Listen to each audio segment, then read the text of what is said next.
नमस्कार, आप देख रहे हैं 4 PM और मैं हूं आपके साथ सिमरन। बीते दिनों भारत पाकिस्तान तनाव की वजह से देश में काफी चीजें अस्त व्यस्त हो चुकी हैं। कई मुद्दे जो हैं वो 22 अप्रैल के पहले चल रहे थे, अब दब चुके हैं। वहीं कई मुद्दे ऐसे हैं जो उभर के सामने आए हैं। ये मुद्दे ऐसे हैं जिससे सत्ताधारी दल भाजपा फंसती हुई नजर आ रही है।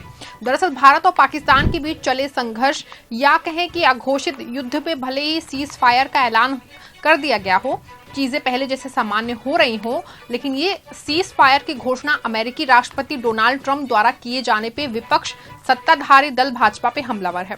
दरअसल कायदे से तो भारत पाक के बीच हुए सीज फायर का ऐलान किसी भारतीय को करना चाहिए था, लेकिन ऐसा नहीं हुआ।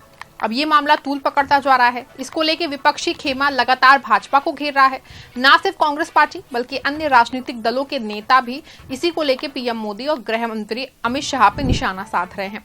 वहीं आपको बता दें कि इसको लेके अपने बयानों से चर्चा में रहने वाले शिवसेना यूबीटी नेता संजय राउत ने भाजपा पे जोरदार हमला बोला है। संजय राउत ने कहा है कि डीजीएमओ से बातचीत होने दीजिए। इस तरह की बातचीत चीन से भी होती है, बॉर्डर देश के साथ इस तरह की बातचीत होती है। उन्होंने कहा कि अमेरिका के राष्ट्रपति डोनाल्ड ट्रंप को अधिकार किसने दिया है कि वो कश्मीर मामले में हस्तक्षेप करें। इतना ही नहीं, राउत ने आगे ये भी कहा कि बीजेपी नकली चाणक्य है। ट्रंप को सरपंच और चौधरी किसने बनाया? हमारी पॉलिटिकल लीडरशिप कमजोर है लेकिन सेना मजबूत है। बिहार और पश्चिम बंगाल चुनाव से पहले प्रधानमंत्री नरेंद्र मोदी देश को संबोधित करेंगे। हमारी फौज को किसने रोका? अब ये मौका दोबारा नहीं मिलेगा। इस मामले को लेकर शिवसेना यूबीटी के मुखपत्र सामना के संपादकीय में भी जम के जिक्र किया गया है। डोनाल्ड ट्रंप के बयान को लेकर केंद्र में बैठी मोदी सरकार पे जम के निशाना साधा गया। सामना में लिखा गया है कि भारत एक संप्रभु और स्वतंत्र राष्ट्र है। किसी भी बाहरी देश को हमारे देश के मसलों में बोलने का कोई अधिकार है ही नहीं। फिर भी अमेरिका के प्रेसिडेंट ट्रंप ने भारत पाकिस्तान संघर्ष में हस्तक्षेप किया और भारत ने ट्रंप के युद्ध विराम प्रस्ताव को स्वीकार भी कर लिया। इसी के साथ ही 1971 का भी जिक्र किया गया। राउत ने याद दिलाया कि 1971 के भारत पाक युद्ध के बाद दोनों देशों के बीच हुए शिमला समझौते के अनुसार तीसरे देशों को दोनों देशों के बीच संघर्ष में हस्तक्षेप करने की अनुमति नहीं थी, लेकिन अब भारत के प्रधानमंत्री ने ही शिमला समझौते का उल्लंघन किया है। भारत ने ट्रंप के दबाव के आगे झुक के युद्ध विराम को मंजूरी दी है, लेकिन क्या ऑपरेशन सिंदूर या पाकिस्तान का बदला पूरा हो गया है? देश को इसका जवाब नहीं मिला है। सामना में दावा किया गया है कि जब डोनाल्ड ट्रंप ने भारत पाक के बीच युद्ध विराम का ऐलान किया तब भारतवासियों और सेना तक को इसकी जानकारी नहीं थी। राष्ट्रपति डोनाल्ड ट्रंप को सरपंच का एक अधिकार किसने दिया है? गौरतलब है कि ये मामला तूल पकड़ता जा रहा है। एक तरफ जहां विपक्ष के कुछ नेता भाजपा से सवाल कर रहे हैं, दूसरी ओर विपक्षी दलों के नेता विशेष सत्र की मांग कर रहे हैं। दरअसल इसको लेकर खुद कांग्रेस अध्यक्ष मल्लिकार्जुन खड़गे और नेता प्रतिपक्ष राहुल गांधी ने पीएम मोदी को चिट्ठी लिखी है। अपने पत्र में दोनों नेताओं ने पीएम मोदी से संसद का विशेष सत्र तुरंत बुलाने का अनुरोध किया है। कांग्रेस पार्टी की तरफ से ये भी मांग पहलगाम आतंकी हमले और भारतीय सेना के ऑपरेशन सिंदूर के बाद से ही की जा रही है। वहीं एक दिन पहले भारत और पाकिस्तान के बीच हुए संघर्ष विराम के बाद से कांग्रेस पार्टी ने अपनी मांग फिर से दोहराई है। इसके साथ ही राहुल गांधी ने अपने पत्र में लिखा, मैं संसद का विशेष सत्र तत्काल बुलाने के विपक्ष के सर्वसम्मत अनुरोध को दोहराता हूं।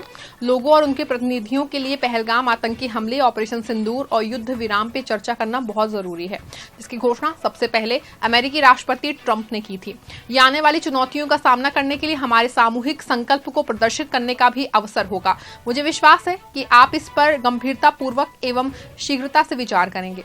इसी के साथ ही मल्लिकार्जुन खड़गे ने अपने पत्र में लिखा, आपको याद होगा कि मैंने राज्यसभा में विपक्ष के नेता के रूप में तथा लोकसभा में विपक्ष के नेता के रूप में आपसे पहलगाम में हुए अमानवीय आतंकवादी हमले के मद्देनजर संसद के दोनों सदनों का एक विशेष सत्र बुलाने के लिए अपने दिनांक 28 अप्रैल 2025 के पत्रों के माध्यम से अनुरोध किया था। नवीनतम घटनाक्रमों के मद्देनजर लोकसभा में विपक्ष के नेता ने आपको एक बार फिर पत्र लिख के बताया है कि पहलगाम आतंकवाद, ऑपरेशन सिंदूर तथा पहले वॉशिंगटन डीसी और बाद में भारत और पाकिस्तान की सरकारों की तरफ से की गई युद्ध विराम की घोषणाओं पर चर्चा करने के लिए संसद का एक विशेष सत्र बुलाने के लिए सभी विपक्षी दलों का सर्वसम्मति से अनुरोध है। राज्यसभा में विपक्ष के नेता के रूप में मैं इस अनुरोध के समर्थन में लिख रहा हूं। मुझे विश्वास है आप सहमत होंगे। वहीं इस मामले पर छत्तीसगढ़ के पूर्व मुख्यमंत्री और कांग्रेस नेता भूपेश बघेल ने केंद्र सरकार पर आरोप लगाते हुए बड़ी मांग कर दी है। उन्होंने कहा कि हम सरकार से पारदर्शिता की मांग करते हैं। साथ ही कहा कि अमेरिका के राष्ट्रपति ने अचानक सीज फायर की घोषणा की, क्या ये भारत सरकार की कूटनीतिक नाकामी नहीं है? और क्या कुछ कहा भूपेश बघेल ने, आप इस वीडियो में देखिए। अमेरिकी राष्ट्रपति ने अचानक युद्ध विराम की घोषणा की, क्या भारत सरकार की कूटनीतिक नाकामी नहीं है? जनता जानने के हकदार हैं। क्या हमने तीसरे पक्ष के हस्तक्षेप को स्वीकार कर लिया? पाकिस्तान से वादे क्या लिए, ये भी हमें जानने का हक है, जनता जानना चाहती है। कांग्रेस की मांग मैं फिर से दोहरा देना चाहता हूं, जो राहुल जी और खड़गे जी ने पत्र लिखकर कहा कि संसद की विशेष सत्र बुलाई जाए और उसमें सभी दलों को बताएं कि युद्ध विराम की शर्तें क्या हैं। आज पूरे देश में जो घटनाक्रम घटी है, 22 अप्रैल से लेकर आज तक, जहां हमारे 26 लोगों की जान गई, पूरा देश उद्वेलित था कि आतंकवाद को समाप्त कर दिया जाए और उस दिशा में कांग्रेस पार्टी ने भी समर्थन दिया। सरकार जो भी कदम उठाए हम उनके साथ हैं।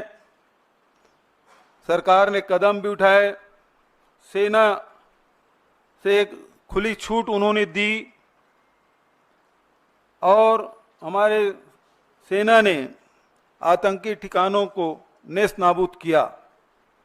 लेकिन उसके बाद जिस प्रकार से ट्रंप का जो ट्वीट आया है, वो सब हम सबको चौंकाने वाला है। सभी अचंभित हैं और इससे बहुत सारे सवाल हम सब के मन में हैं। क्या हमने ट्रंप के जो बयान आए उससे हमने मध्यस्थता स्वीकार कर ली? क्या शिमला समझौता अब रद्द हो गए? हम लड़ाई आतंकवाद के खिलाफ लड़ रहे थे, यहाँ कश्मीर इस मामले में बीच में आ गया। ये बहुत सारे सवाल हैं और इसलिए कांग्रेस पार्टी ये मांग करती सरकार से कि ऑल पार्टी मीटिंग बुलाए और संसद के विशेष सत्र बुलाए जाए। गौरतलब है कि सीज फायर के बाद से लगातार ये मामला अब और तूल पकड़ता जा रहा है। विपक्ष विशेष सत्र की मांग पे अड़ा हुआ है, तो ऐसे में देखना ये होगा कि विपक्षी दलों की मांग को मद्देनजर रखते हुए केंद्र सरकार विशेष सत्र बुलाती है या फिर नहीं। फिलहाल की खबर बस इतना ही। आप देखते रहें 4 PM। धन्यवाद।